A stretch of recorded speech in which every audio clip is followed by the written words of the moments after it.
UAE നിർബന്ധിത അടിസ്ഥാന ആരോഗ്യ ഇൻഷുറൻസ് പാക്കേജ് പ്രഖ്യാപിച്ചു. നോർത്തേൺ എമിറേറ്റ്സിലെ സ്വകാര്യ മേഖലയിലെ ജീവനക്കാർക്കും വീട്ടുജോലിക്കാർക്കും പ്രതിവർഷം 320 ദിർഹം മുതൽ ആരംഭിക്കുന്ന അടിസ്ഥാന ഇൻഷുറൻസ് പാക്കേജ് ഇനി മുതൽ നിർബന്ധമായിരിക്കും. ഷാർജ, അജ്മാൻ, ഉമ്മുൽ ഖുവൈൻ, റാസൽ ഖൈമ, ഫുജൈറ എന്നിവിടങ്ങളിലെ സ്വകാര്യ മേഖലയിലെ ജീവനക്കാർക്കാണ് പുതിയ പാക്കേജ് പ്രഖ്യാപിച്ചത്. വിട്ടുമാറാത്ത രോഗങ്ങളാൽ ബുദ്ധിമുട്ടുന്ന തൊഴിലാളികൾക്ക് പുതിയ ഇൻഷുറൻസ് പാക്കേജിൽ കാത്തിരിപ്പ് കാലയളവ് ഉണ്ടാകില്ല എന്നത് പ്രധാന നേട്ടമാണ്. 64 വയസ്സുവരെ പ്രായമുള്ള വ്യക്തികളാണ് ഇതിൽ ഉൾപ്പെടുന്നത്. അതേസമയം ഈ പ്രായത്തിലുള്ളവർ സമീപകാല മെഡിക്കൽ റിപ്പോർട്ടുകൾ ഉൾപ്പെടുന്ന ഒരു മെഡിക്കൽ വെളിപ്പെടുത്തൽ ഫോം പൂരിപ്പിച്ച് നൽകേണ്ടതുണ്ട്.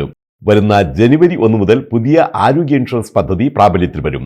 അബുദാബിയിലും ദുബായിലും ഈ സംവിധാനം ഇതിനോടകം തന്നെ നിർബന്ധമാണ്. ഷാർജയിലെ കോർപ്പക്കാരിയിൽ ഇന്നലെയുണ്ടായ ബസ് അപകടത്തിൽ 9 പേർ മരിച്ചു. പലർക്കും പരിക്കേറ്റു. ഇന്ത്യക്കാരായ കെട്ടിട നിർമ്മാണ തൊഴിലാളികൾ സഞ്ചരിച്ച ബസ് മറിഞ്ഞാണ് 9 പേർ മരിച്ചത്. തൊഴിലാളികളുമായി പുറപ്പെട്ട ബസ് ബ്രേക്ക് തകരാറിനെ തുടർന്നാണ് മറിഞ്ഞത്. UAEയിൽ പൊതുമാപ്പ് നീട്ടില്ല, തിരച്ചിൽ ഊർജിതമാക്കും. ശിക്ഷാ നടപടികൾ കർശനമാക്കും. ഈ മാസം 31 അവസാനിക്കുന്ന പൊതുമാപ്പ് ഇനിയും ദീർഘിപ്പിക്കില്ലെന്നാണ് അധികൃതർ അറിയിച്ചത്. എമിറേറ്റ്സ് റോഡുകൾ ട്രക്ക് ഗതാഗതത്തിന് നിയന്ത്രണം. വൈകുന്നേരം 5:30 മുതൽ രാത്രി 8 വരെയുള്ള തിരക്കുള്ള സമയങ്ങളിൽ എമിറേറ്റ്സ് റോഡിൽ അൽ അവിയ സ്ട്രീറ്റിൽ നിന്നും ഷാർജ വരെയാണ് ട്രക്കുകൾക്ക് പ്രവേശനം നിരോധിക്കുന്നത്. പുതിയ നിയന്ത്രണങ്ങൾ വരുന്ന ജനുവരി 1 മുതൽ പ്രാബല്യത്തിൽ വരും. സൗദി അറേബ്യയിലും ഇനി മുതൽ ദുബൈയുടെ പാർക്കിംഗ് ഫീസ് സംവിധാനം.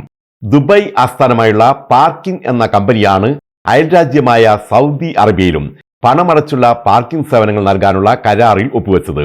ദുബായ് നടപ്പിലാക്കിയ പോലെയുള്ള അത്യാധുനിക ഡിജിറ്റൽ സാങ്കേതികവിദ്യകൾ ഉപയോഗിച്ചുള്ള പാർക്കിംഗ് സംവിധാനമാണ് സൗദി അറേബ്യയിലും പാർക്കിംഗ് എന്ന കമ്പനി ഒരുക്കുന്നത്. 30ാമത് ദുബായ് ഷോപ്പിംഗ് ഫെസ്റ്റിവൽ സമ്മാനങ്ങളുടെ പെരുമഴ. മൊത്തം 5 കോടി ദിർഹം മൂല്യമുള്ള നിരവധി മെഗാ സമ്മാനങ്ങളാണ് ഇത്തവണ ഉപഭോക്താക്കളെ കാത്തിരിക്കുന്നത്. വരുന്ന ജനുവരി 12 വരെ നീണ്ടു നിൽക്കുന്ന ഷോപ്പിംഗ് ഫെസ്റ്റിന്റെ പ്രതിവാര നറുക്കെടുപ്പുകൾക്ക് പുറമെ എല്ലാ ദിവസവും നറുക്കെടുപ്പുണ്ടാകും.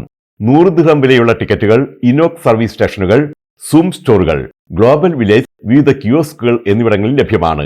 500 ദിർഹം ചെലവഴിച്ച് 1 മില്യൺ ദിർഹം സമ്മാനം നേടാനുള്ള അവസരവും DSF ഒരുക്കുന്നുണ്ട്. വിവിധ രാജ്യങ്ങളിലെ മലബാർ സ്വാധീനവും പ്രസക്തിയും സംബന്ധിച്ചുള്ള പഠനത്തിനായി പുറപ്പെടുന്ന ഷെരീഫ് മലബാറിന് ദുബായ് KMCC മലപ്പുറം ജില്ലാ കമ്മിറ്റി യാത്രയയപ്പ് നൽകി. Discovery of Malabar global dimension എന്ന പഠന പദ്ധതിയുടെ ഭാഗമായാണ് മലപ്പുറം ഒഴൂർ അയ്യായ സ്വദേശി ഷെരീഫ് വിവിധ രാജ്യങ്ങളിൽ സന്ദർശനം നടത്തുന്നത്.